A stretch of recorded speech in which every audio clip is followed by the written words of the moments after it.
n, and n is equal to 2, so it's pi. For a horizontal asymptote, you look for the vertical translation, so it's y equals 4. The graph crosses the vertical axis at x equals 0, and it's asking for the gradient, so y dash is equal to 3e 3x, and it's asking for x equals 0, which is equal to 3.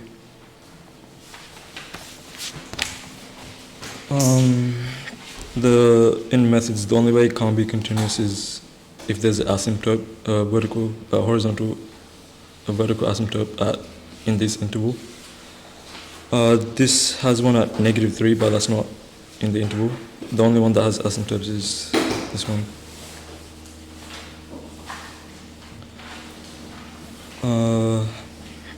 For this to be a one-to-one function, it has to be. That's not the graph part. The A will have to be the x point of the turning point, and if you find on the CAS -1.5.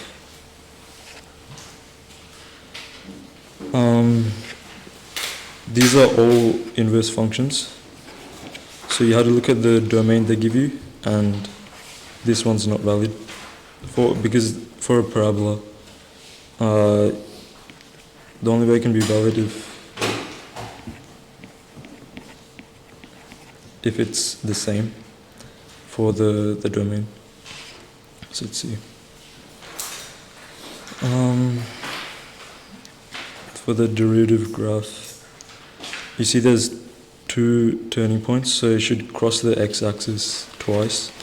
So it can't be that. It can't be this, and it can't be that. And then the graph is increasing here, and so the f dash graph has to be in the positive side, so it's e. This is negative.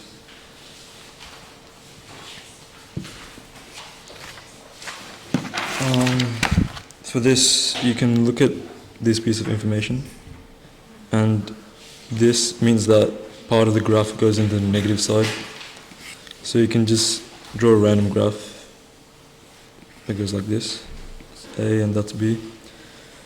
And these two information says this area is -4, this area is 14, because those two added should give you 10. So it's 14. For distance, use the distance formula, and you get x squared plus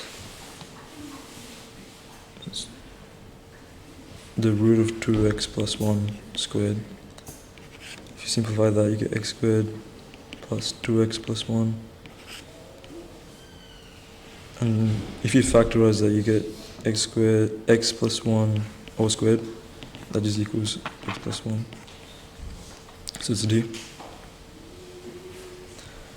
For this, they don't give you P, so you can, with the 68, 95 and 99 the second one, which gives you 95% is Z equals 2, and the same formula Punit used, which is at the back of your formula sheet. What is it? P plus minus Z,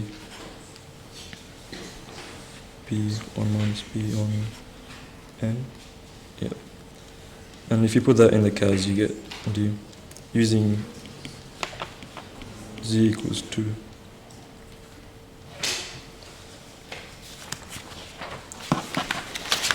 You just rearrange this one. You diff both sides and rearrange, so you get. I'll just do step by step. So D minus sin x is equal to x cos x, and what's done to this bit is it's been integrated and then divided by k. So we'll integrate this. Okay. So the integration and the diff cancel out. So you get x sine x minus the integration of sine x. And then it's divided by k, so minus. And that gives you c.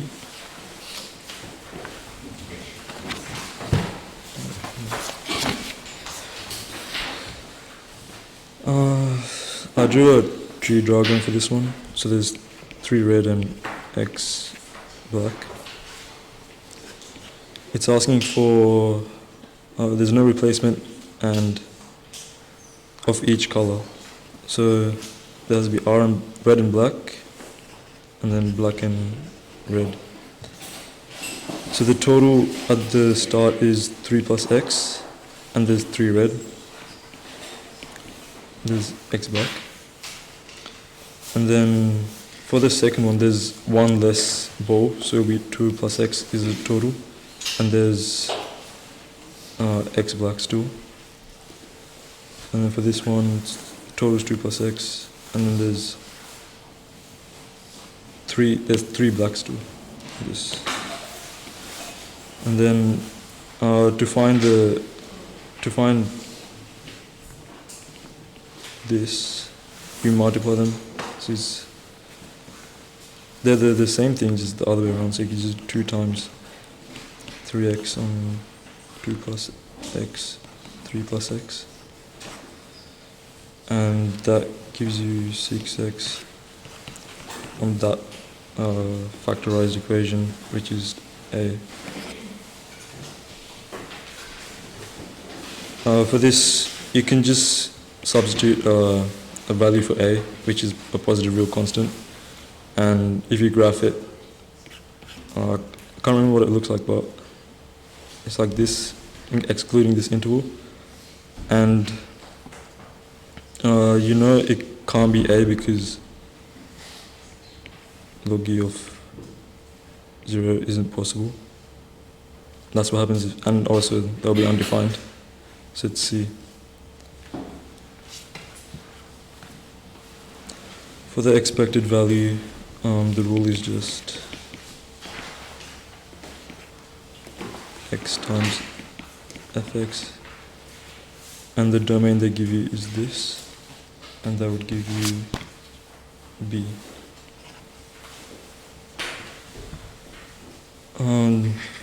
For the maximum domain, you can graph it again, or if you want to do it mathematically, x plus 1 minus 3. And if you use a number line, this middle interval isn't possible because it will be a square root of a negative number. So it's everything outside of that. But you can include this because square root of 0 is just 0.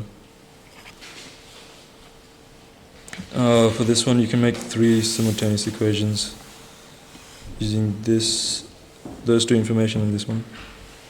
So for the first one, f of 3 is equal to 4. If you define f of x in UCAS, you could just substitute this in, and then f of negative 3 is equal to 0, and then you solve it on UCAS and you get b. You can make your own graph for this one with the information they give you. So you know the average rate of change of this is positive, so that means from A to B, B has to be higher than, like the y value for B has to be higher than the y value of A, and the instantaneous rate of the midpoint of those 2 values is negative, so the graph is decreasing to the midpoint. So it looks something like that. That's A, and that's A plus B on 2, and that's B. And it's asking, so it's not strictly decreasing or strictly increasing. So for this one, you can do the horizontal line test.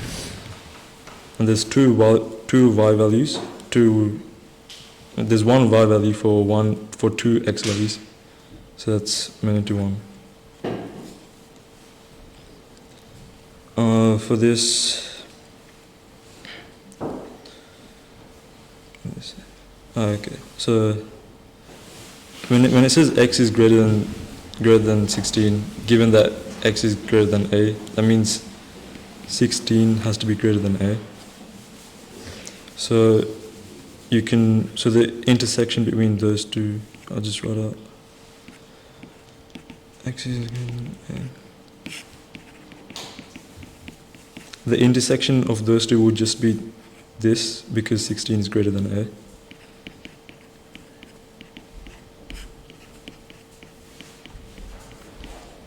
And that's equal to 0.9175. And if you put that in the CAS for the binomial thing, you get 12. You can sketch a diagram for this.